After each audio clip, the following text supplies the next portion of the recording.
দর্শক স্বাগত। 7 দিনে সপ্তাহের আলোচিত খবরগুলো নিয়ে আমরা এই অনুষ্ঠানে কথা বলি। সপ্তাহের শেষ কর্মদিবসের সন্ধ্যায় আপনাদের সবাইকে স্বাগত।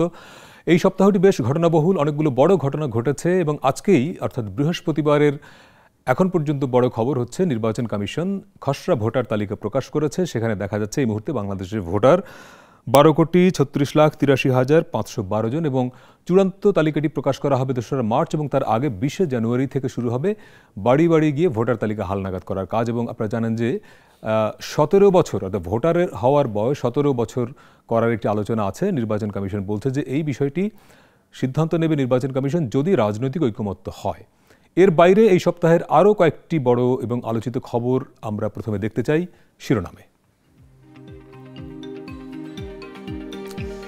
ন্যায়ভিত্তিক সমাজ বিনির্মাণ ছাড়া জুলাই অভ্যুত্থান নিরর্থক, ঐক্যবিহীন সংস্কার কিংবা সংস্কারবিহীন নির্বাচন সম্ভব নয়, সব ধরনের বৈষম্য অবসানের রাজনীতি নিশ্চিত করতে হবে, ঢাকায় জাতীয় সংলাপের উদ্বোধনে ডক্টর ইউনূস।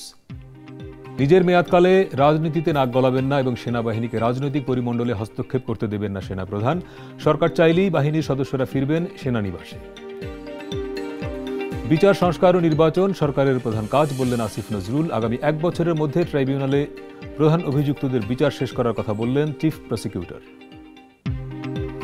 শুক্রবারের মধ্যে প্রতিবেদন দেবে নির্বাচন ব্যবস্থা সংস্কার কমিশন। প্রতিবেদন পাওয়ার পরে নির্বাচনের প্রস্তুতি নেবে ইসি। গ্রহণযোগ্য নির্বাচন দিতে বদ্ধপরিকর বললেন সিইসি। সংস্কারের জন্য নির্বাচন থেমে থাকতে পারে না মন্তব্য মির্জা ফখরুলের। ভোটারের বয়স কমানোর সিদ্ধান্ত ইসির ওপর ছেড়ে দেওয়ার আহ্বান। ছাত্র জনতার মার্চ ফর ইউনিটি থেকে 15 জানুয়ারির মধ্যে অভ্যুত্থানের ঘোষণাপত্র তৈরিতে সরকারের প্রতি আহ্বান বৈষম্য বিরোধী ছাত্র আন্দোলনের। জাতীয় ঐকমত্যের ভিত্তিতে জুলাই গণ অভ্যুত্থানের ঘোষণাপত্র তৈরির উদ্যোগ নিয়েছে অন্তর্বর্তী সরকার। অভ্যুত্থানে অংশ নেওয়া সকল শিক্ষার্থী, রাজনৈতিক দল ও পক্ষের মতামতের ভিত্তিতে ঘোষণাপত্র প্রস্তুত করা হবে জানালেন প্রেস সচিব। কক্সবাজারের টেকনাফে বনকর্মী সহ 27 জনকে অপহরণ, 18 জনকে উদ্ধার করা গেলেও বাকিরা নিখোঁজ, বন বিভাগের মামলা। সীমান্তে যে কোনো পরিস্থিতি মোকাবেলায় প্রস্তুত বাংলাদেশ। মিয়ানমার সরকার ও আরাকান আর্মির সাথে যোগাযোগ আছে। নাফ নদীতে মাছ ধরা এখনও নিরাপদ নয় বললেন স্বরাষ্ট্র উপদেষ্টা। বৈদ্যুতিক ত্রুটি থেকে সচিবালয়ে আগুন, কোনো ব্যক্তির সংশ্লিষ্টতা পায়নি তদন্ত কমিটি। এই ছিল এই সপ্তাহের আলোচিত খবর, বড় খবর। এর মধ্যে থেকে কয়েকটি খবর নিয়ে আজকে আমরা কথা বলতে চাই। আমাদের সঙ্গে স্টুডিওতে আছেন সিনিয়র সাংবাদিক ও বিশ্লেষক হাসান মামুন।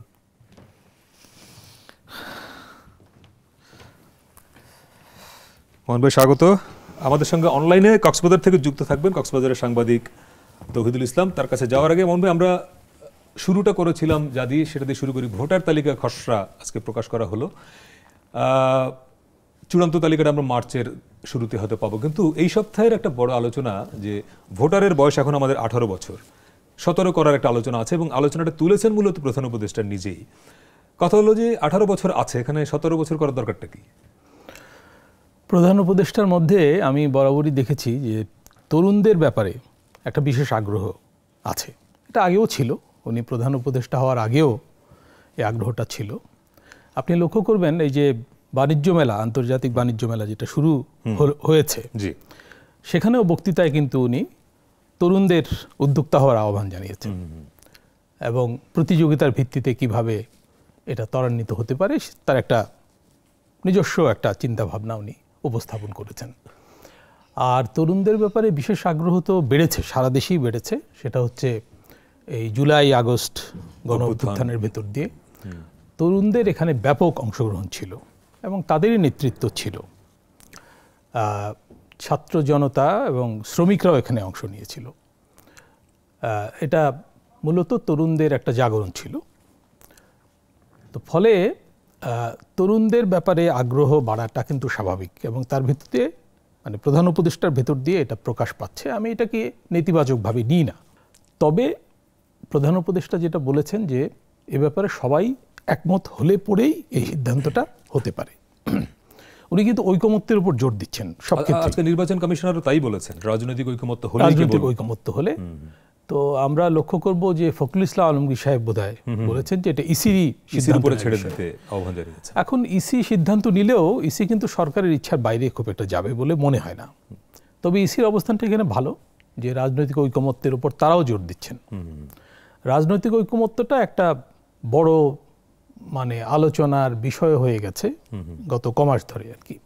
কারণ দেখা যাচ্ছে সব ইস্যুতেই, কারণ দেখা যাচ্ছে বিভিন্ন ব্যাপারে রাজনৈতিক ঐকমত্য থাকছে না এবং অনৈক্য প্রকাশ পাচ্ছে।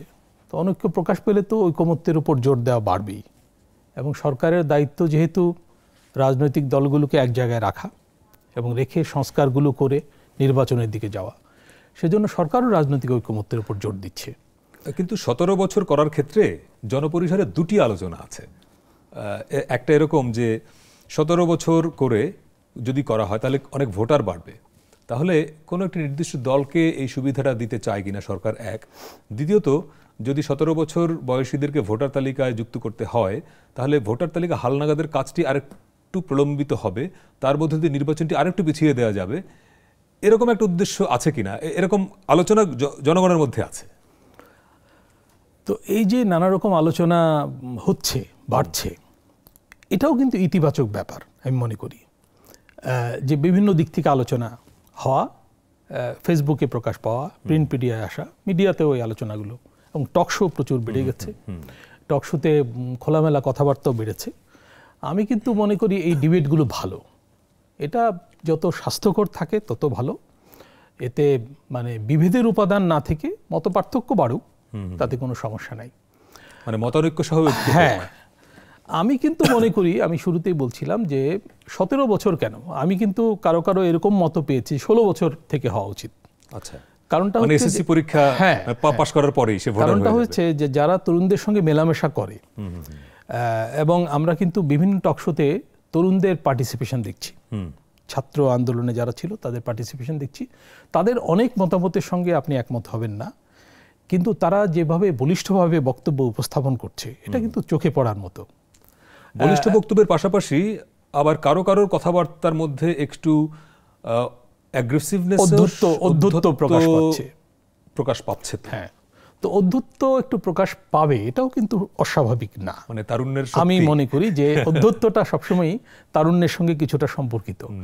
আর আমাদের প্রজন্ম কিন্তু আমাদের ব্যর্থতা অনেক বেশি, তাই না?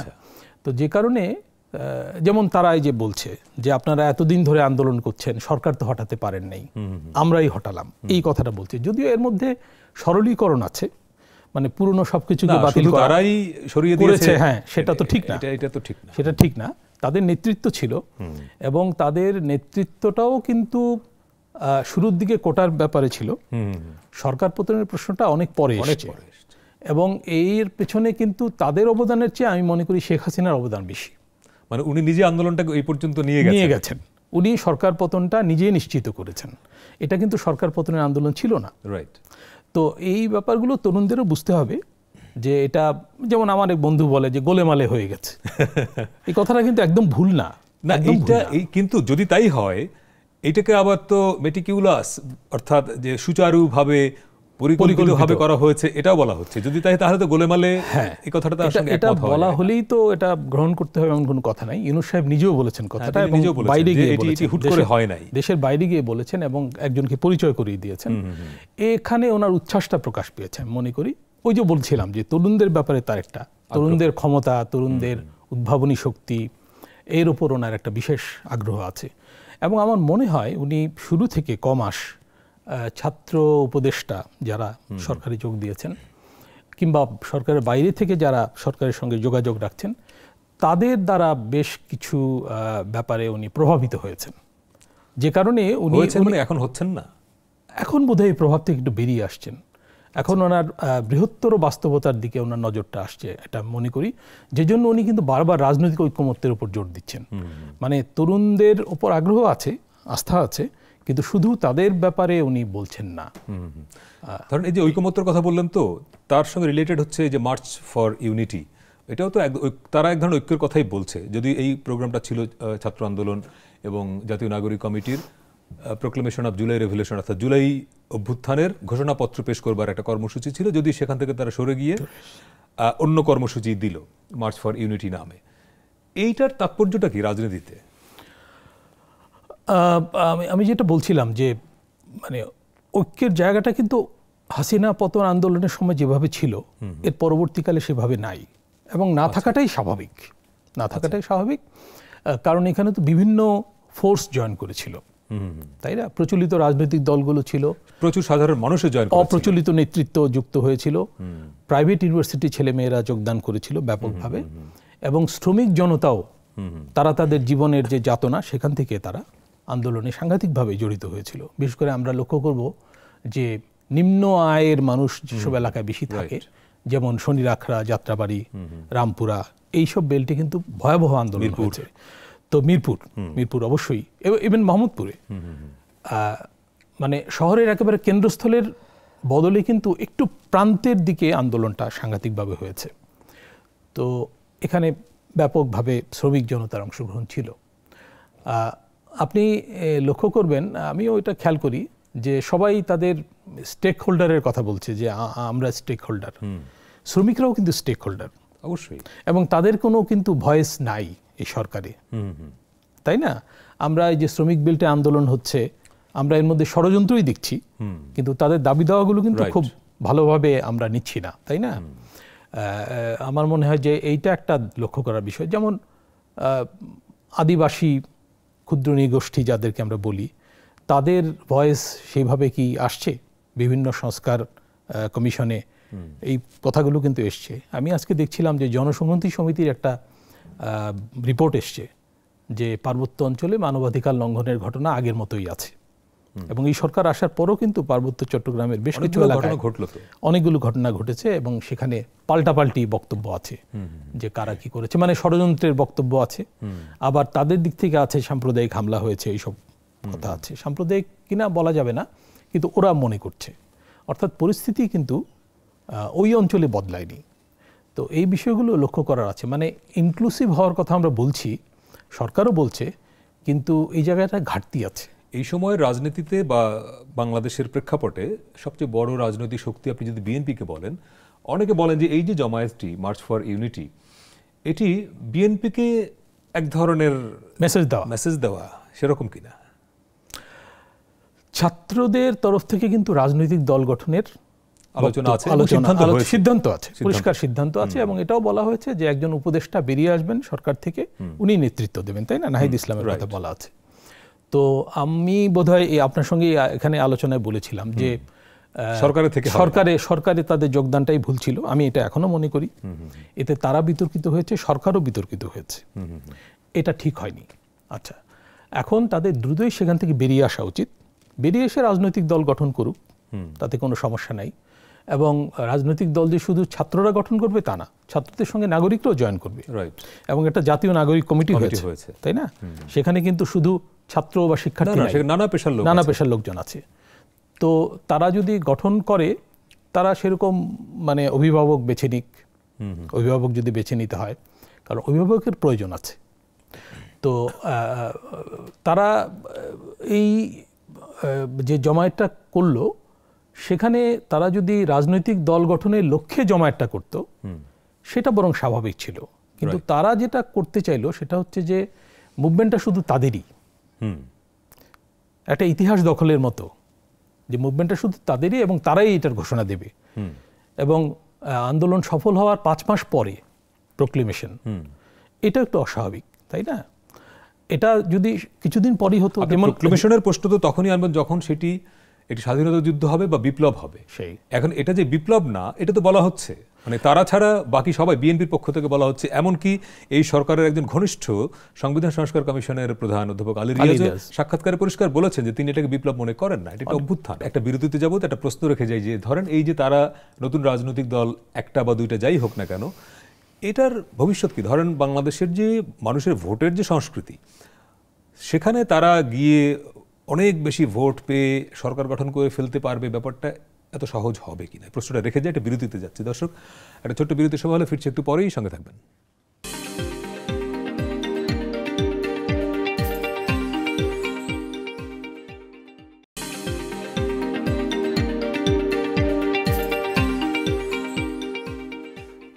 দর্শক, বিরতির পরে আবার স্বাগত। 7 দিনে সপ্তাহের আলোচিত খবরগুলি নিয়ে কথা বলছি। আমাদের সঙ্গে স্টুডিওতে আছেন সাংবাদিক ও বিশ্লেষক হাসান মামুন, এবং অনলাইনে কক্সবাজার থেকে যুক্ত হয়েছেন সাংবাদিক তৌহিদুল ইসলাম। তৌহিদুল ইসলাম, এই সপ্তাহ জুড়েই যে খবরটি আছে এখন পর্যন্ত, টেকনাফে 27 জনকে অপহরণ করা হয়েছিল, তার মধ্যে 2 জন ছিলেন বনকর্মী যারা পাহাড়ে যাচ্ছিলেন গাছ লাগাবার জন্য।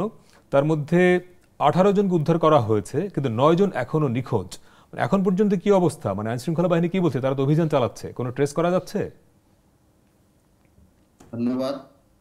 এখনো পর্যন্ত 9 জন নিখোঁজ রয়েছেন। তাদের ব্যাপারে এখনো আইন শৃঙ্খলা বাহিনীর পক্ষ থেকে বা প্রশাসনের পক্ষ থেকে এখনো কিছু জানানো হয়নি। আহ, আর এই অপহরণগুলো ঘটছে আসলে ওখানে দস্যুতার বিষয় আছে, মুক্তিপণের বিষয় আছে। আর পাহাড়ে যে বনকর্মী সহ যারা শ্রমিকরা গিয়েছিলেন তাদেরকে আহ, আহ, এই আইন শৃঙ্খলা যৌথভাবে আইন শৃঙ্খলা বাহিনী অভিযান চালানোর খবর পেয়ে তাদেরকে ছেড়ে দেওয়া হয়েছে। আর তাদেরকে বাকি মানে 9 জন এখনো পর্যন্ত তহিদুল ইসলাম, এই যে 18 জনকে ওরা কি ছেড়ে দিয়েছে নাকি আইন শৃঙ্খলা বাহিনী অভিযান চালিয়ে উদ্ধার করেছে? উদ্ধার করেছে। ওরা মূলত আহ, ফেলে দিয়ে চলে গেছে আর কি। আচ্ছা, কি ওরা ওরা ছেড়ে তো দিয়ে চলে ওরা গেছে। ওরা তো আর বোধহয় ওখানে 2 জন আটকও আছে। যে মানে যে বিকাশ নাম্বারের মাধ্যমে টাকা গুলো নেওয়া হতো, মুক্তিপণ আদায় করা হতো, ওই বিকাশ এজেন্টের 2 জন আটক আছে। তারা কি এই অপহরণকারী চক্রের সদস্য বলে বলছে আইন শৃঙ্খলা বাহিনী, যাদেরকে ধরা হয়েছে? সরি। যাদেরকে ধরা হয়েছে যে 2 জনকে, ওরা এই অপহরণকারী চক্রের সদস্য এরকম বলছে পুলিশ? জি জি জি জি, তারা ওই অপহরণকারী চক্রের সাথে জড়িত আছে। টাকাগুলো এদের মাধ্যমে লেনদেন হয়। কিন্তু যারা অপহরণ করে নিয়ে গিয়েছিল, দস্যু বলা হচ্ছে যাদেরকে, তাদেরকে কি আইডেন্টিফাই করা গেছে তারা কারা আসলে? মানে শুধুই দস্যু নাকি আঞ্চলিক কোনো সংগঠনের সদস্য? মানে কোনো স্পেসিফিক পরিচয় জানা যাচ্ছে কিনা আসলে? না, এগুলো সাথে কিছু আম, আমাদের স্থানীয় কিছু রাজনৈতিক ব্যক্তিও জড়িত রয়েছেন এই অপহরণ চক্রের সাথে, এবং তাদের বিরুদ্ধে অনেকগুলো মামলা হয়েছে। তারা এখন পলাতকভাবে আছেন। আম, তাদেরকে ট্রেস করতে পারলে প্রশাসন এখানে এই মামলার অগ্রগতি হবে বলে জানিয়েছে। তো তৈদুল ইসলাম, একটা বিষয়, যেদিন প্রথম দিন ঘটনাটা ঘটে, সোমবার সম্ভবত, ওই দিন কিন্তু আপনার স্বরাষ্ট্র উপদেষ্টা টেকনাফ ভ্রমণ করছিলেন, তাই না? ওই দিনই প্রথম জি জি। 18 জনকে অপহরণ করে নিয়ে গেল। এটার কোনো সিগনিফিকেন্স আছে যে স্বরাষ্ট্র উপদেষ্টা থাকা অবস্থায় এরকম একটা ঘটনা ঘটিয়ে ফেললো? এটা কি সরকারকে একটা মেসেজ টেসেজ দিতে চাইলো তারা? আপনার কি মনে হয়? না, এরকম না। এটা স্বরাষ্ট্র উপদেষ্টা আসছেন বলেই যে অপহরণ করে নিয়ে গেছে, এটা এরকম না বিষয়টা। বিষয়টা তারা ওই যে প্রতিনিয়ত যেভাবে অপহরণ নিয়ে যায়, সুযোগ হলেই নিয়ে যায়, এই সুযোগ পেয়েছে ওই দিন, ওইভাবেই নিয়ে গেছে অপহরণ করে। এবং এটার সাথে যোগসূত্র নেই। আচ্ছা, এটা হচ্ছে আপনার পর্যবেক্ষণ। আর একটা বিষয়, স্বরাষ্ট্র উপদেষ্টা আহ, মানে বিজিবির সঙ্গেও মিটিংয়ে যেটা বলেছেন যে সীমান্তের 1 ইঞ্চি মাটিও যাতে হাতছাড়া না হয়, সেজন্য সে রক্তবিন্দু দিয়ে হলেও চেষ্টা করতে হবে। তার মানে উনি এই কথাটা বলছেন একটা বিশেষ পরিস্থিতিতে নিশ্চয়ই। সীমান্তের এখন পরিস্থিতি কি? আমরা জানি যে আরাকান আর্মি বাংলাদেশ মায়ানমারের যে 271 কিলোমিটার সীমান্ত, পুরোটা তাদের নিয়ন্ত্রণে এখন, এবং প্রায়শই ওপারে, মানে নাফ নদীর ওপারে মংডু শহরে বা ওই অঞ্চলে প্রচুর গোলাগুলি খবর আমরা প্রায়ই পাই। সীমান্তের এখন অবস্থা কি? এবং সেন্ট মার্টিনের যে যাওয়ার রুট নৌপথে, সেন্ট মার্টিন থেকে টেকনাফের রুটটা এখন পর্যন্ত বোধহয় বন্ধ, তাই না? কক্সবাজার হয়ে যেতে হয়। সব মিলিয়ে সীমান্তের অবস্থাটা কেমন এখন? আপনি গত 8ই ডিসেম্বর আরাকান আর্মি ঘোষণা করেছিল তারা মুন্ডু শহরের মূল ইয়েটা দখল করার পরে পুরো আরাকান রাজ্য তাদের আয়ত্তে চলে গেছে, এবং তারা বাংলাদেশের সাথে 270 কিলোমিটারেরও বেশি সীমান্ত এখন শেয়ার করছে তারা। এরপরে 8ই ডিসেম্বরের পর থেকে দুই একবার শোনা গিয়েছিল গোলা বারুদের শব্দ। এরপর থেকে এটা বন্ধ আছে বর্তমানে। তো এখন সার্বিক পরিস্থিতি বলতে গেলে শান্ত হয়ে আছে, গোলাগুলি শব্দ এখন হচ্ছে না। তবে মাঝে মধ্যে বিশৃঙ্খল ভাবে কিছু তথ্য আমাদের কাছে আসে। সেটা হচ্ছে ওখানে রোহিঙ্গাদের সাথে আরাকান আর্মির একটা ছোটখাটো ইয়ে চলছে, গোলাগুলি হয়, এই ধরনের একটা খবর আসছে। কিন্তু ওই আপনার কিন্তু এরপরে রোহিঙ্গা প্রবেশের ইয়েটা কিন্তু বেড়ে গেছে। সরকারিভাবে 60,000 বলা হলেও এটা বেসরকারিভাবে আমরা যতটুকু জানতে পেরেছি এটা লাখখানিকের মতো। এখনো প্রতিনিয়ত এখন। ঢুকছে? রোহিঙ্গারা জি জি, এখনো এখন ঢুকছে? প্রতিদিন এই বিচ্ছিন্ন 10 জন 12 জন 15 জন 5 জন 7 জন এভাবে দালালদের মাধ্যমে ঢুকছে প্রতিদিন। তো ঢুকলে সেখানে আর বিজিবি, আপনার সীমান্তরক্ষী বাহিনী কাজ করছে না? কাজ করছে, এদেরকে ফাঁকি দিয়ে প্রতি ইঞ্চি ইঞ্চি জায়গা তো আর ইয়ে করা যায় না, বিজিবির আচ্ছা পক্ষে আচ্ছা আচ্ছা আচ্ছা। পাহারা দেওয়া সম্ভব না। এই সুযোগ পেলেই তারা ঢুকে যাচ্ছে। দালালের মাধ্যমে ঢুকে যাচ্ছে। আর সেন্ট মার্টিনের যে বিষয়টা, নরুট যেটা আছে, এটা আগের মতোই চলছে। বাইর দিয়ে আমাদের বঙ্গোপসাগর হয়ে জাহাজ যাচ্ছে সেন্ট না, মার্টিন। কিন্তু আপনার আর টেকনাফ থেকে সেন্ট মার্টিনের যে রুটটা বন্ধ রাখা হয়েছে কি শুধুমাত্র এই সিকিউরিটি পারপাস, না অন্য কোনো? তৌহিদুল ইসলাম, বুঝিনি। মানে টেকনাফ থেকে সেন্ট মার্টিনের যে রুট, এটি বন্ধ রাখা হলো কি শুধুমাত্র নিরাপত্তার কারণে? টেকনাফ থেকে যেটা সেন্ট মার্টিন আছে, এটা ওই বিশেষ পাহারায় নিয়ে যাওয়া হয়, খাদ্য রসদ আর জরুরি অবস্থার জন্য মানুষজন যদি আসা নেওয়া হয়, এটা অনুমতি সাপেক্ষে আসা যাওয়া করছে। জি, তৌহিদুল ইসলাম, অনেক ধন্যবাদ। মোহাম্মদ ভাই, একটা বিষয়, রোহিঙ্গাদের ক্রাইসিসটা কিন্তু আমরা কোনোভাবেই সমাধান করতে এটা পারছি বাড়ছে। না। এটা বাড়ছে। সরকারের তরফে 60,000 বলা হলো বা 80,000 একবার বলা হয়েছিল, কিন্তু যেটা বললো যে লাখের উপরে প্রতিদিনই ঢুকছে, এবং অলরেডি 12-13 লাখ রোহিঙ্গা তো আছে। এবং ডক্টর ইউনূস অনেকবার বলেছেন যে একটা আন্তর্জাতিক সম্মেলন উনি প্রত্যাশা করেন, সেটি বাংলাদেশ, মিয়ানমার, যেখানেই হোক না কেন, বা থার্ড কান্ট্রিতে, যে একটা এটার দীর্ঘমেয়াদী সমাধান। এর স্থায়ী সমাধানটা তো আসলে রোহিঙ্গাদেরকে ফিরিয়ে নেয়া, কিন্তু মিয়ানমারের যে অ্যাটিটিউড, তারা তো আসলে ফেরত নেবে না। শুধু মিয়ানমার না, আরাকান আর্মির সঙ্গেও কিন্তু রোহিঙ্গাদের সম্পর্ক খারাপ, খারাপ, মোটেও সুবিধাজনক না। এবং বরং যদি পুরো রাখাইনে যদি আরাকান আর্মি, হ্যাঁ, একটা আলোচনা কিন্তু আছে যে 2025 সালে কি হবে। রাইট, 2025 সালে ওই অঞ্চলটা আলাদা হয়ে যেতে পারে, এই আলোচনাও কিন্তু আছে। আলাদা হয়ে গেলে তখন এই রোহিঙ্গাদের তো আরো বিপদ হবে। এবং এই রোহিঙ্গাদের বিরুদ্ধে অভিযোগ আছে তারা অস্ত্র ধারণ করছে আরাকান আর্মির বিরুদ্ধে। হ্যাঁ, শোনা যাচ্ছে। এই সব মানে জটিল পরিস্থিতি। তো এই পরিস্থিতিতে মানে আন্তর্জাতিক সহায়তা কতখানি, এখানে আন্তর্জাতিক শক্তিগুলো, আঞ্চলিক শক্তিগুলো এখানে কিন্তু অদ্ভুত ভূমিকায় অবতীর্ণ। তাদের ইন্টারেস্ট, ব্যবসা, চায়নার বিজনেস আছে ওখানে, চায়নার ব্যবসা আছে, ভারতের ইন্টারেস্ট আছে, এবং জটিল সম্পর্কগুলো জটিল। কোন পক্ষ যে কার ইন্টারেস্ট সার্ভ করছে এটাও বোঝা খুব মুশকিল। মানে মিয়ানমার পরিস্থিতিটা খুবই জটিল। এটা মানে আমাদের গভীরভাবে এটা লক্ষ্য করা উচিত। এবং আগে থেকেই কিন্তু বলা হচ্ছিল যে আরাকান আর্মি এইরকম অবস্থায় চলে যেতে পারে, এবং তাদের সঙ্গে যোগাযোগ বিগত সরকারের আমলেই বলা হচ্ছিল যে শুধু মিয়ানমার সরকার না, আরাকান আর্মির সঙ্গে যোগাযোগ প্রতিষ্ঠা করা দরকার। সম্প্রতি বলেছে যে দুপক্ষের সঙ্গে যোগাযোগ, এখন বলা হচ্ছে এটা কিন্তু দেরিতে আমরা করছি, দেরিতে করছি। আমাদের কিন্তু এই যে কতগুলো ধারণা আছে আন্তর্জাতিক সম্পর্কের ক্ষেত্রে, যে প্রতিবেশী বদলায় না, এগুলো কিন্তু মুখস্থ কথাবার্তা। প্রতিবেশী বদলায়, যেমন মায়ানমার যদি ভেঙে 3 ভাগ হয়ে যায়, তাহলে প্রতিবেশী তো বদলাবে, তাই না? এবং শাসক শ্রেণীও বদলাবে। সুতরাং এই পরিবর্তনগুলোর দিকে খেয়াল রাখতে হবে, এবং খেয়াল রেখে কিন্তু আমাদের চলতে হবে। ধরেন বাংলাদেশের যেটা সমস্যা, এটা হলো আমরা মায়ানমারের অভ্যন্তরীণ সমস্যার ভিকটিম হচ্ছি, এবং এখান থেকে 12 লাখ 13 লাখ বা এই সংখ্যাটা যে আরো বাড়ে, তাহলে এই মানুষগুলো তো কোনো না কোনোভাবে বাংলাদেশের মূল স্রোতে মিশে যাচ্ছে। কিন্তু কয়জনকে ক্যাম্পে আটকে রাখবে? অবশ্যই মিশে যাচ্ছে, এবং এটা নিয়ে অনেক জটিলতাও সৃষ্টি হচ্ছে। ওই অঞ্চলে যেসব এই যে অপরাধের কথা হচ্ছে, তারপরে প্রতিনিয়ত খুন খারাপি হচ্ছে, মাদক ব্যবসা, নারী ব্যবসা, ইয়াবা ব্যবসার বিরাট চালানটা এদের মাধ্যমে আসে, এটা তো ওপেন সিক্রেট। জি, এবং মায়ানমারের সাথে বাণিজ্য হচ্ছে না, কিন্তু মায়ানমারের সঙ্গে ইনফর্মাল ট্রেড হচ্ছে। এখন কিন্তু বাণিজ্য মোটামুটি বন্ধ, কিছুদিন আগে চাল এসেছিল কিছু, এবং সেটাও আরাকান আর্মির প্রহরায় এসেছিল। এটা ইন্টারেস্টিং, যেহেতু সীমান্ত ওদের নিয়ন্ত্রণে। হ্যাঁ, ওদের প্রহরায় এসেছিল কিছু চাল, তো আমরা এক্সপোর্ট করতে পারছি না কিছুই, কিন্তু চোরাচালান চলছে। এবং চোরাচালানের একটা বড় পার্ট কিন্তু হচ্ছে মাদক, এবং এই মাদক নিয়ন্ত্রণ করতে আওয়ামী লীগের একজন এমপি আমরা জানি, এটা ব্যাপক নাম হয়ে গেল ইয়াবাবুদি। তো এই দিকে অবশ্যই খেয়াল রাখা দরকার। এবং ইউনূস সাহেব যতদিন আছেন দায়িত্বে, উনি ওনার যে গ্লোবাল ইমেজ, সেটা ব্যবহার করে এক্ষেত্রে বাংলাদেশের স্বার্থে কিছু যদি করতে পারেন, করে যেতে পারেন, সেটা কিন্তু আমি মনে করি গুরুত্বপূর্ণ ব্যাপার হবে। কিন্তু আপনার কি মনে হয় মিয়ানমার দিন শেষে বাংলাদেশ থেকে 1 লাখ রোহিঙ্গাও ফেরত নেবে? যদি না নেয়, অন্য কোনো দেশ নেবে? মানে বাংলাদেশকে এই বোঝা কতদিন বইতে হবে আসলে? এটা একটা জটিল পরিস্থিতি। এবং এই রোহিঙ্গাদের কিন্তু মানে খাদ্যদ্রব্য সরবরাহ দেশের ভেতর থেকেই করতে হচ্ছে, এবং আমরা যে আমাদের চাহিদার পরিমাপ করি, এখানে আমাদের রোহিঙ্গাকেও গণনা করতে হচ্ছে, কারণ ইম্পোর্ট করে আনি বা দেশের ভেতর থেকে আনি বা যে ফান্ড থেকেই যাক, তাদের যে ভরণ পোষণ, সেটা ম্যানেজ করাও কিন্তু কঠিন হচ্ছে। এবং এটা ঘিরে আইন শৃঙ্খলা পরিস্থিতির অবনতি, এবং ওই অঞ্চলে ট্যুরিজম এফেক্টেড হওয়ার চান্স অলরেডি হয়েছে। ধরেন কক্সবাজারের যেসব অঞ্চলে ক্যাম্প করা হয়েছে, ওখানে তো প্রচুর গাছপালা কাটা হয়েছে, বন উজাড় করা হয়েছে, হাতির চলাচলের রাস্তা ধ্বংস করা হয়েছে। তার মানে আমরা যেই সমস্যা তৈরিতে কোনো ভূমিকাই রাখলাম না, তার দায় নিচ্ছি আমরা, অন্য দেশের সমস্যা আমাদের ঘাড়ে এসে আমাদের ঘাড়ে। পড়তেছে। কিন্তু তাহলে এখানে আপনার কি মনে হয় না যে আমেরিকা সহ বড় যারা পার্ট, তাদের একটা শক্ত পদক্ষেপ থাকা উচিত?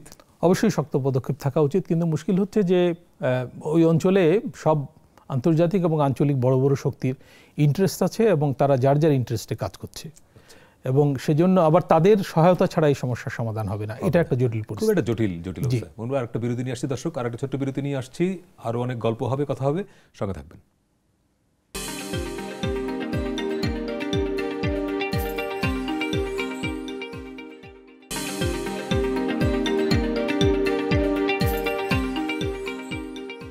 দর্শক, বিরতির পরে আবারও স্বাগত 7 দিনে সপ্তাহের শেষ কর্মদিবসের সন্ধ্যায় আমরা কথা বলছি সপ্তাহের আলোচিত কয়েকটি খবর নিয়ে।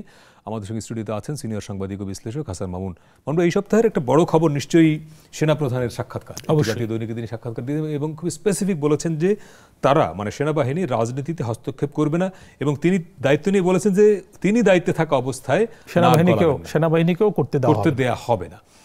এটি এই সময়ের যে প্রেক্ষাপটে এবং যেই সময়ে সাক্ষাৎকারটি ছাপা হলো, বিশেষ কোনো ইঙ্গিত আছে কিনা?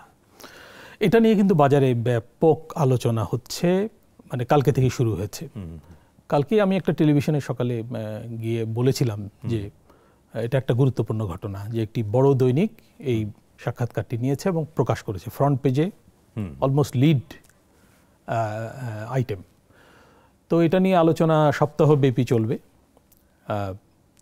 তো এটা কেন সামনে আনা হলো, কেন উনি সাক্ষাৎকার দিলেন, কেন এটা বললেন, কেন ওটা বললেন, এই আলোচনা কেন ওই প্রশ্নটা করা হলো না, কেন ওই প্রশ্ন করা হলো না, কিংবা কেন উনি এই প্রশ্ন না করলেও এই প্রসঙ্গটা কেন উনি তুললেন। তবে সেনাপ্রধান, আমি দেখলাম যে গোটা সাক্ষাৎকারটা আমি খুব কেয়ারফুলি পড়লাম, উনি কিন্তু খুবই সংযত ভাষায় কথাগুলো বলেছেন, হ্যাঁ, এবং সতর্কভাবে বলেছেন, এবং মিডিয়ার সঙ্গে কথা বলার ক্ষেত্রে যে সমস্যাগুলো হয় সেটাও কিন্তু উনি বলেছেন যে আমরা অনেক সময় মিসইন্টারপ্রিটেশন, হ্যাঁ, আমরা অনেক সময় একটু পিছিয়ে থাকি বা আমরা বিরত থাকি, বলতে চাই না, কারণ আপনারা কিভাবে প্রচার করেন বা কি ব্যাখ্যা বিশ্লেষণ, কোনটা ফোকাস করেন, কোন ব্যাখ্যা বিশ্লেষণ হয়, এগুলো নিয়ে সেনাবাহিনীর মধ্যে সবসময় একটা দ্বিধাদ্বন্দ্ব থাকে, এটাও উনি বলেছেন। হ্যাঁ, তো আমরা যেন দায়িত্বপূর্ণভাবে তার বক্তব্যটা আলোচনা করি, মানে ওনার এই বক্তব্যের পরে এই দায়িত্বটা আমাদের যেন আরো বাড়ে, যে আমরা যেন মানে দায়িত্বশীলভাবে কথাবার্তা বলি। এবং এই সরকারের একটি বড় স্টেক হোল্ডার তো আসলে সেনাবাহিনী। অবশ্যই এই আন্দোলন, যে আন্দোলনে হাসিনার পতন হলো, সেই আন্দোলনের শেষ দিকে তাদের ভূমিকা কিন্তু খুবই ইন্টারেস্টিং ছিল তাদের ভূমিকা, এবং তারা কিন্তু একটা দরবার ডেকে, সেনাপ্রধান একটা দরবার ডেকে সর্বস্তরের সেনা কর্মকর্তাদের সঙ্গে এমনকি ভার্চুয়ালি যুক্ত হয়ে সবার মতামত নিয়ে কিন্তু উনি সিদ্ধান্ত নিয়েছিলেন যে সেনাবাহিনী গুলি করায় কোনো ভূমিকা রাখবে না, এবং সরকারের নির্দেশ কিন্তু এক ধরনের উপেক্ষা করেছিলেন উনি, এবং এটাকে বিদ্রোহ বলা যেতে পারে। সেনাবাহিনী কিন্তু একটা জনতার পক্ষে একটা বিদ্রোহমূলক ভূমিকায় অবতীর্ণ হয়েছিল, এবং এই ঘটনাটা আমাদের ইতিহাসে কিন্তু একেবারেই নতুন। এবং যদি সরকার টিকে যেত তাহলে এটার জন্য তাদেরকে শাস্তির মুখোমুখি অবশ্যই। তো সেজন্য সেনাবাহিনী এই আন্দোলন এবং পরিবর্তনের একটা স্টেক হোল্ডার। আমি সেই জন্যই বললাম যে ওনারা এখন পর্যন্ত কিন্তু বিচারিক ক্ষমতা সহ মাঠে আছেন, এবং সেনাবাহিনী বাংলাদেশের হিস্ট্রিতে এত লম্বা সময় বিচারিক ক্ষমতা সহ মাঠে এর আগে ছিল কি? বিচারিক ক্ষমতা বাড়ানো হয়েছে, মানে মেয়াদ বাড়ানো হয়েছে। তাহলে আবার উনি এটাও বলেছেন যে অন্তর্বর্তী সরকার যখনই চাইবে তখনই তারা ফিরে যাবে।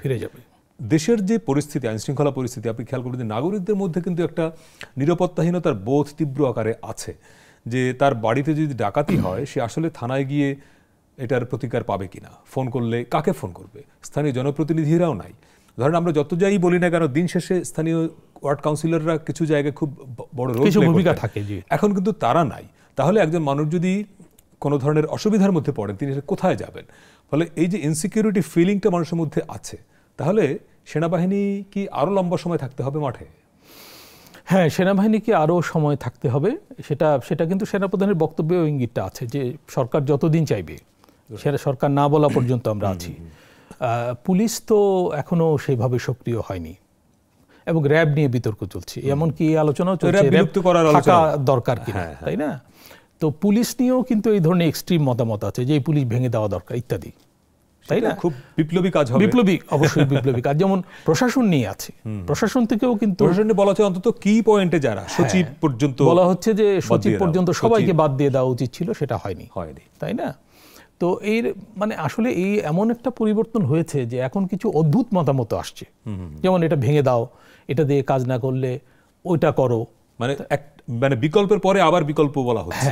খুব মুশকিল। তো মুশকিল হলো যে প্রতিষ্ঠানগুলো ভেঙে দিলে, কোনো রেজিম যদি প্রতিষ্ঠান ভেঙে দেয়, প্রতিষ্ঠানকে খুব বিতর্কিত করে ফেলে, তখন সেই প্রতিষ্ঠান দিয়ে অন্য সরকার কাজ করতে পারে না। আবার সে যে দ্রুত সে একটা সিস্টেম তৈরি করবে সেই ক্যাপাসিটিও তার থাকে না, সেই ক্যাপাসিটি থাকে না, সেই অথরিটি থাকে না।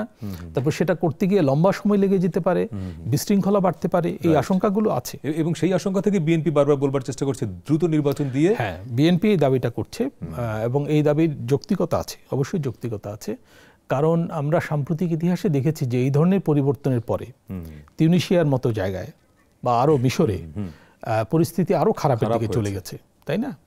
মানে বিপ্লব বেহাত হয়ে গেছে এবং পরিস্থিতি সেনা শাসনের দিকে চলে গেছে, বিশৃঙ্খলার দিকে চলে গেছে, দেশ খণ্ড বিখণ্ড হয়ে যাওয়ার আশঙ্কার দিকে চলে গেছে, এইরকম আছে। সেনাপ্রধানের বক্তব্যে একটা কথা স্পষ্ট বোধ হয়, সেনা শাসনের কথা বললেন তো, যে সেনাবাহিনী কোনোভাবেই যে পরিস্থিতিই হোক তারা ক্ষমতা গ্রহণ করবে না, এটা উনি পরিষ্কার করে বলেছেন। এবং সেনাবাহিনীকে নাক গলাতে উনি দেবেন। উনি বলেছেন যে রাজনীতিবিদদের বিকল্প সেনাবাহিনী নয়। খুবই মানে ভালো। এবং অতীতের যে অভিজ্ঞতা তিক্ত হয়েছে সেনা সম্পৃক্ততার, 111 বোধহয় ইঙ্গিত করেছেন উনি। কারণ 111টা এক অর্থে আসলে সেনা শাসনই ছিল, একটা ছদ্মবেশী সেনা শাসন, সেনা সমর্থিত বলতাম আমরা, আসলে ছিল সেনা নিয়ন্ত্রিত, তাই না? একটা সিভিল ফেস ছিল ফখরুদ্দিন সরকার, কিন্তু এটা আসলে সেনাবাহিনী নিয়ন্ত্রিত ছিল। তো এবার এটা ঘটছে না, মোটেও ঘটছে না। সেনাবাহিনীর নেপথ্যে আছে, সরকারের নিয়ন্ত্রণে আছে, এবং তারা কিন্তু আইন শৃঙ্খলা পরিস্থিতি নিয়ন্ত্রণেও তারা কিন্তু বেশ সংযত ভূমিকা আছে। কোথাও এক্সেস করেছে, তাদের বিরুদ্ধে কোনো অভিযোগ কিন্তু কম। এবং সেনা প্রধান বললেন যে যেসব অভিযোগ আসছে সেগুলো তদন্ত করে ব্যবস্থা নেওয়া হচ্ছে। তো আমার মনে হয় যে মানে সেনাবাহিনীর ভূমিকাটা আপনি লক্ষ্য করবেন যে মানে এই পরিবর্তনের যত স্টেক হোল্ডার আছে তার মধ্যে আমি বলবো, এটা আমার ব্যক্তিগত মত, দুইটা পক্ষ দায়িত্বশীল ভূমিকা নিচ্ছে খুবই। সেটা হচ্ছে সেনাবাহিনী, আর একটা হচ্ছে রাজনৈতিক দলগুলোর মধ্যে বিএনপি। আচ্ছা, এটা আমার ব্যক্তিগত পর্যবেক্ষণ।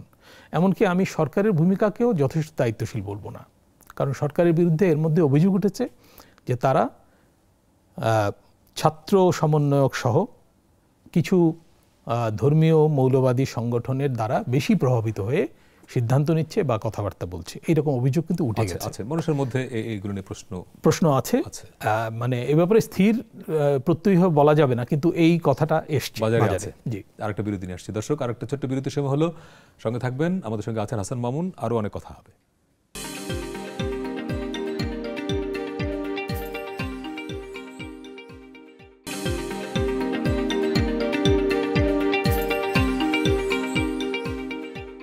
দর্শক, বিরতির পরে আবারও স্বাগত। 7 দিনে সপ্তাহের শেষ কর্মদিবসে সপ্তাহের আলোচিত খবরগুলো নিয়ে কথা বলছি। আমাদের সঙ্গে আছেন সিনিয়র সাংবাদিক ও বিশ্লেষক হাসান মামুন। মামুন ভাই, বিরতির আগে একটা প্রশ্ন ছিল যে এই যে নতুন দল হবে ছাত্র সমন্বয়কদের জাতীয় নাগরিক কমিটির, তারা কিন্তু একটা আশাবাদ তৈরি করেছিল। আমি ব্যক্তিগত পরিমণ্ডলে যেখানে চলাফেরা করি আমি দেখেছি তাদের ব্যাপারে খুবই আগ্রহ তৈরি হয়েছিল যে একটা বিকল্প কিছু হোক। এবং প্রচলিত রাজনৈতিক দলগুলোর উপর যেহেতু আস্থার ঘাটতি আছে, এমনকি বিএনপির উপর আস্থার ঘাটতি আছে, কারণ বিএনপি শাসন তো মানুষ দেখেছে, তাই না? এবং এই যে নির্বাচন ব্যবস্থা নষ্ট করা, এই প্রক্রিয়াটা তো বিএনপি আমলে শুরু হয়েছিল, বিএনপি জামাতের আমলে। কি দরকার ছিল এগুলো করার? এবং আওয়ামী লীগ সেটাকে ধরে একদম ব্যবস্থাটা ধ্বংস করে দিল, তাই না? সেই অজুহাত দিয়ে। তো এইগুলো তো কোনো কাজের কথা ছিল না। বা বিএনপি আমলে বড় ধরনের কতগুলো হামলার ঘটনা ঘটেছে, যেগুলো আমি বলছি না যে কোনো পক্ষ দায়ী, কিন্তু এই ঘটনাগুলো তাদের আমলে ঘটেছে, এই দায়গুলো দিতে হবে। এমনকি বিরোধী নেত্রীর উপর যে হামলা হয়েছিল, এটা তো কোনোভাবেই গ্রহণযোগ্য না, তাই না? এবং রাজনৈতিক প্রক্রিয়া ধ্বংস করার জন্য এগুলো কিন্তু যথেষ্ট, প্রতিহিংসা তৈরি হওয়ার জন্য এগুলো কিন্তু বড় কারণ। তো কেউ ধোয়া তুলসী পাতা না। তো ফলে মানুষের একটা উৎসাহ ছিল এই তরুণদের ব্যাপারে, তাদের নেতৃত্বে যেহেতু আন্দোলনটা হয়েছে। কিন্তু আমি বলবো যে তাদের কারণেই আবার তাদের ব্যাপারে আগ্রহ কমেছে। বিশেষ করে তারা বেশ কিছু মানে স্পর্শকাতর বিষয়ে, জাতীয় স্পর্শকাতর বিষয়ে যেসব বক্তব্য দিয়েছে এবং এখনও দিয়ে যাচ্ছে, সেগুলো কিন্তু আমার মনে হয় বেশিরভাগ মানুষ শুধু আওয়ামী সমর্থক গোষ্ঠী না, এর বাইরে যে বিরাট জনগোষ্ঠী আছে তারা কিন্তু গ্রহণ করেনি। বিশেষ করে ৭১ নিয়ে, মুক্তিযুদ্ধ নিয়ে, সংবিধান, এমনকি শেখ মুজিব নিয়ে, রাইট, এমনকি ৩২ নম্বরের বাড়িতে যে হামলা সেই ব্যাপারে, বা ১৫ই আগস্ট পালন নিয়ে, ১৫ই আগস্ট পালনের দিন কি দরকার ছিল ওখানে নৃত্যগীতের আয়োজন করা, এটা আমার কাছেও পার্সোনালি গ্রহণযোগ্য হয়নি। কারণ আফটারঅল সেখানে একটা কিলিং হয়েছিল, তাই না? কেউ যদি সেটা পালন করতে চায়, শোক প্রকাশ করতে চায়, তাদেরকে সেই সুযোগ দেওয়া দরকার এবং সেই পরিবেশটা রক্ষা করা দরকার। কিন্তু তার বদলে সেখানে, আমি জানি না এটার আয়োজন কারা করেছিল, কিন্তু এটা তো বন্ধ করা উচিত ছিল, সরকারেরও দায়িত্ব ছিল এটা বন্ধ করা। এটা খুবই খারাপ কাজ হয়েছে এবং এতে করে হয় কি, পরিবর্তনের যে তাৎপর্য, মাহাত্ম্য, এটা নষ্ট হয়ে যায়। তো এই ব্যাপারগুলোর কারণে তাদের ব্যাপারে আগ্রহ কমেছে এবং তারা সরকারকে বিভিন্নভাবে প্রভাবিত করার চেষ্টা করেছে, যেটা রীতিবিরুদ্ধভাবে, মানে সরকারের বাইরে থেকে এই অভিযোগগুলো এসছে। ইভেন প্রশাসনে বিভিন্ন পদক্ষেপ সিদ্ধান্ত নেওয়ার ক্ষেত্রে, তারপরে মাঝে কয়েকটা দাবিতে অস্থিরতা সৃষ্টি হয়েছিল, যেমন রাষ্ট্রপতি অপসারণ, যেমন সংবিধান বাতিল করা, কেউ বলতে সংবিধান কবর দিতে হবে, আওয়ামী লীগকে অপ্রাসঙ্গিক করতে হবে। আওয়ামী লীগ তো খুবই প্রাসঙ্গিক। অপ্রাসঙ্গিক কিভাবে? আওয়ামী লীগের তো ভোটার আছে এই দেশে, 20 থেকে 25% ভোটার আমার বিবেচনা এখনও আওয়ামী লীগের আছে। যদি ফেয়ার ইলেকশন হয় কমপক্ষে 20% ভোট পাবে বলে আমার ধারণা। তো আওয়ামী লীগ অপ্রাসঙ্গিক হলো কিভাবে? আওয়ামী লীগ অপ্রাসঙ্গিক না, বলা যেতে পারে আওয়ামী লীগের যে ব্যর্থ নেতৃত্ব, যে ফ্যাসিস্ট নেতৃত্ব, যারা আওয়ামী লীগকে ধ্বংস করেছে, আওয়ামী লীগ নামের দলটাকে ধ্বংস করেছে, তারা অপ্রাসঙ্গিক হয়েছে। কিন্তু আওয়ামী লীগের পুনর্জাগরণের সুযোগ আছে। আওয়ামী লীগ যদি নতুন নেতৃত্বে, আওয়ামী লীগের নিরপরাধ অংশ বেরিয়ে আসে, আওয়ামী লীগের তো প্রাসঙ্গিকতা আছে এই দেশে, কারণ আওয়ামী লীগের সমর্থন আছে। মানে এই ভোটাররা কোথায় যাবে? এই ভোটাররা কোথায় যাবে এবং এদেরকে ইনক্লুড করার কথাও কিন্তু আলোচিত হচ্ছে। সরকার তো বলছে না যে এই দলকে নিষিদ্ধ করা হবে, এবং ইনু সাহেব নিজেই বলেছেন যে একটা বড় রাজনৈতিক দল চাচ্ছে না, সুতরাং আমরা একে নিষিদ্ধ করব না, আমরা কোনো নিষেধাজ্ঞায় যাব না। ইলেকশন কমিশনারও বলেছেন যে আওয়ামী লীগ যদি নিষিদ্ধ না হয় নির্বাচনে অংশ নিতে পারবে। এখন তারা কতটা যথাযথভাবে অংশ নিতে পারবে, সেই পরিবেশ আছে কিনা সেটা ভিন্ন প্রশ্ন। কিন্তু কতজন প্রার্থী পাবে, কি নেতৃত্ব, এদের তো বিরাট অংশ বিচারের মধ্য দিয়ে যাবে এবং এদের বিরুদ্ধে গুরুতর অভিযোগ, এবং একটা বিরাট অংশ আসলে নির্বাচনে অযোগ্যই হয়ে যাবে। নেতৃস্থানীয় যারা, তারা কেউই আসলে ভোটে অংশ নিতেই পারবে না। হ্যাঁ, আর ভোটে অংশ নিতে পারলেও এরা কোনো ক্যাম্পেইন করতে পারবে না। এরা মানুষের কাছে গিয়ে কি বলবে? কি এখনো পর্যন্ত তারা যা ঘটেছে দেশে তার জন্য কেউ দুঃখ প্রকাশ করছে না, বরং এটাকে শুধু ষড়যন্ত্র বলে চালিয়ে দেওয়ার চেষ্টা করছে। এটা তো খুবই দুর্ভাগ্যজনক, তাই না? তার মানে আপনি এই নতুন দলের ব্যাপারে যদি আমি বুঝে থাকি আপনার মন্তব্য, যে আশাবাদ তৈরি করেছিল, তাদের নিজেদের অ্যাটিটিউড, আচরণ, কথাবার্তার কারণে মানুষ তাদের ব্যাপারে আগ্রহ হারাচ্ছে। হ্যাঁ, অবশ্যই আমি মনে করি যে তাদের সেই সমর্থন তাদের পেছনে নাই। তাদের উচিত ছিল একটা ইনক্লুসিভ রাজনীতিতে থাকা এবং পুরনো রাজনৈতিক দলগুলোর প্রতি মানে সম্মান বজায় রেখে, তারা কিছুই করেনি, 15 বছর ধরে তারা ব্যর্থ, এই কথাগুলো বলার তো কোনো জাস্টিফিকেশন নাই। বিএনপির অনেক কর্মী, কিন্তু অনেক কর্মী, বহু কর্মী, তারা শুধু জীবন দেয়নি, তারা ঘরে থাকতে পারেনি, দেশে থাকতে পারেনি, তাই না? তাদের উপর একটা সিরিয়াস অপারেশন চলেছে, ধারাবাহিক, এবং তারা বারবার আন্দোলন গড়ে তোলার চেষ্টা করেছে। সেই আন্দোলনগুলো তো প্রভাব রেখেছে এই আন্দোলনে। পলিটিক্সের বাইরে একটু বাজারে যাই। এই সপ্তাহে একটা খবর নিশ্চয়ই আপনার চোখে পড়েছে, যে আপনি যেহেতু একদম অর্থনীতির ছাত্র এবং অর্থনীতি নিয়ে বেশি বলতে স্বাচ্ছন্দ্য বোধ করেন, ফুলকপির পিস দেখলাম, যে আমি নিজেও কিনলাম কারওয়ান বাজার থেকে 20 টাকায়, কিন্তু কৃষক পাচ্ছে 2 টাকা 3 টাকা। তো একটা ফুলকপি, একজন মানিকগঞ্জের একজন কৃষকের ইন্টারভিউ পড়লাম, তিনি বলেছেন যে 15 টাকা তার প্রায় খরচ উৎপাদন।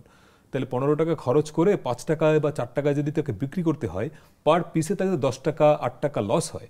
এই কৃষকের পক্ষে তো টিকে থাকা কঠিন। তাহলে আমাদের বাজার ব্যবস্থাটাকে, আবার এই ফুলকপি কিন্তু আমরা 150 টাকায় কিনেছি মৌসুমের শুরুতে, তাহলে 150 টাকার জিনিস 20 টাকায় 10 টাকায় নেমে এলো, মাঝখানে এই যেটা বিরাট গ্যাপ, এইখানে রাষ্ট্রের মেকানিজম, বাজার ব্যবস্থাপনা, এইখানে একটা ত্রুটি আছে কিনা? অবশ্যই বাজার ব্যবস্থাপনায় আমাদের কিন্তু ভ্যালু চেন নিয়ে কোনো কাজ, সিরিয়াস কাজ, এমনকি রিসার্চ পর্যায়ে আছে কিনা আমার সন্দেহ আছে। যে মানে ওই যেটা বললেন, যে উৎপাদন অঞ্চলে একরকম দাম, এন্ডে অর্থাৎ ভোক্তা পর্যায়ে আরেক রকম দাম, এবং এতে দুই পক্ষই ক্ষতিগ্রস্ত হচ্ছে। মাঝে যারা, তারা লাভবান হচ্ছে এবং মাঝে অনেকেই পার্টিসিপেট করছে, এমনকি শেষ পর্যায়ে এসেও দেখা যাচ্ছে পার্টিসিপেন্ট অনেক বেশি। ট্রাকে থাকা অবস্থায় দাম বেড়ে যাচ্ছে। তো এগুলো ব্যাপকভাবে আলোচিত হয়েছে তবে ভোক্তার জন্য একটা স্বস্তির খবর যে সবজির দাম অনেক কমে এসছে। এটা ভোক্তা পর্যায়ে স্বস্তি, কিন্তু আবার ধরেন আমি জানি উৎপাদক পর্যায়ে একটা ফুলকপি 5 টাকা 7 টাকা দিয়ে কিনতে গেলে ভোক্তাও এটা বোধহয় খুশি হওয়ার কথা না, কারণ এর দিন শেষে তো ক্ষতিটা হচ্ছে কৃষকের। হ্যাঁ, ক্ষতি কৃষকের হচ্ছে। একটা যৌক্তিক দাম থাকা, একটা কৃষক যৌক্তিক ন্যায্য দাম পাবে, ভোক্তাও স্ট্যান্ডার্ড দামে কিনবে। অর্থাৎ আমি 150 টাকায় কিনতে চাই না, আবার 10 টাকায়ও কিনতে চাই না।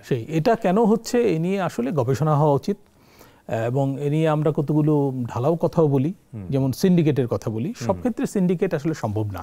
আচ্ছা, অর্থনীতিবিদরা এটা মনে করেন না যে সব ক্ষেত্রে সিন্ডিকেট সম্ভব। যেখানে হাজার হাজার বিক্রেতা, লাখ লাখ বিক্রেতা, সেখানে বিক্রেতারা সবাই মিলে জোট বেঁধে দাম নির্ধারণ করছে, এটা গ্রহণযোগ্য কাঁচা বাজারে সম্ভব না। এটা তেলে হতে পারে, চিনিতে হতে পারে। এটা বড় বড় যারা প্রোডিউসার, যারা সাপ্লায়ার বড় বড়, তারা একজোট হয়ে করতে পারে। যেমন ভোজ্য তেলের ক্ষেত্রে মাঝে এই অভিযোগটা উঠেছিল, ভোজ্য তেলের দাম কিন্তু বাড়াতে হয়েছে, একসঙ্গে 8 টাকা বাড়াতে হলো কেজিতে, এবং ভোজ্য তেল বাজার থেকে গায়েব হয়ে গেছিল। সেগুলো সন্দেহজনক কর্মকাণ্ড। কিন্তু এই ব্যাপারটা একটু ইনভেস্টিগেট করার বিষয়, যে এই যে সবজির দাম কেন, কি কারণে, কোন রহস্যে এটার দামের এত গ্যাপ।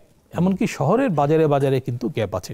সকালের বাজার বিকেলের বাজারে অনেক গ্যাপ আছে, তাই না? বাজার, কারওয়ান বাজার আলাদা। হ্যাঁ, আলাদা। এবং মানের কারণেও কিন্তু দামের তফাৎ আছে। আপনি দেখবেন যে কারওয়ান বাজারে ছোট ছোট হোটেল রেস্তোরাঁগুলো যেসব সবজি কেনে, তারা অনেক কম দামে কেনে। তারা যেহেতু বাল্ক কেনে অনেক বেশি, তারা অনেক কম পায়, এবং তারা একটু লো কোয়ালিটির সবজিগুলো করে। তো আরেকটা জিনিস হচ্ছে যে পচনশীল পণ্য সামগ্রীর দামের ব্যাপারটা কিন্তু একটু উৎপাদন বেড়ে গেলেও ঠাস করে দাম পড়ে যাবে। হ্যাঁ, একটু সেনসিটিভ, কারণ এখানে অপচয়ের ব্যাপার আছে। একটা আইডিয়া এরকম কিনা, ধরেন এখন ফুলকপি, বাঁধাকপি, শিমের মৌসুম, বাজারে প্রচুর আছে সরবরাহ, দামও কম। এই সময়ে প্রচুর সরকার যদি নিজের উদ্যোগে প্রচুর স্টোরেজ করে ফেলতে পারে, সারা বছর আমরা খেলাম। এখন সরকার কত করবে, এটা একটা প্রশ্ন। বা ব্যক্তি পর্যায়ে উৎসাহ দিতে পারে যে প্রচুর কোল্ড স্টোরেজ তৈরি হতে পারে এরকম। হ্যাঁ, কোল্ড স্টোরেজ, যেমন পেঁয়াজের কোল্ড স্টোরেজ নিয়ে কথাবার্তা হচ্ছে মাঝে। আমরা তো আলুর কোল্ড স্টোরেজের কথা জানি। পেঁয়াজ সংরক্ষণ, কারণ পেঁয়াজের দাম নিয়ে মাঝে অনেক কাণ্ড হলো, তাই না? এখনো পেঁয়াজের দাম কিন্তু খুব যে নিয়ন্ত্রণে এসছে তা না। তো পণ্য সংরক্ষণ ব্যবস্থা আমাদের ভালো না। আমাদের কোল্ড চেনের কথা বলা হয়, যে শীতল অবস্থায় নিয়ে আসা, এগুলোর ব্যবস্থা করা হলে আবার প্রাইস বেড়ে যাওয়ার চান্স আছে, কারণ এগুলো তো বিনিয়োগের ব্যাপার আছে। এবং এই বিষয়গুলোতে আসলে ঠাস করে মত দেওয়া খুবই কঠিন। মানুষের দেশে কোনো একটা স্টেপ নেওয়া খুব কঠিন আসলে। দেখেন, আমরা কিন্তু ওই যে ওষুধের মান পর্যন্ত রক্ষা করে যে বিক্রি করা, এই ব্যবস্থাটাও এখন পর্যন্ত করতে পারেনি অধিকাংশ ফার্মেসি। বাজারে অনেক কাজ আছে, অনেক কাজ শেষ করতে হচ্ছে। আপনাকে অনেক ধন্যবাদ। দর্শক, এই ছিল আমাদের আজকে 7 দিন। কথা হবে আগামী বৃহস্পতিবার ওই সপ্তাহের আলোচিত বড় খবরগুলো নিয়ে। সে পর্যন্ত ভালো থাকবেন।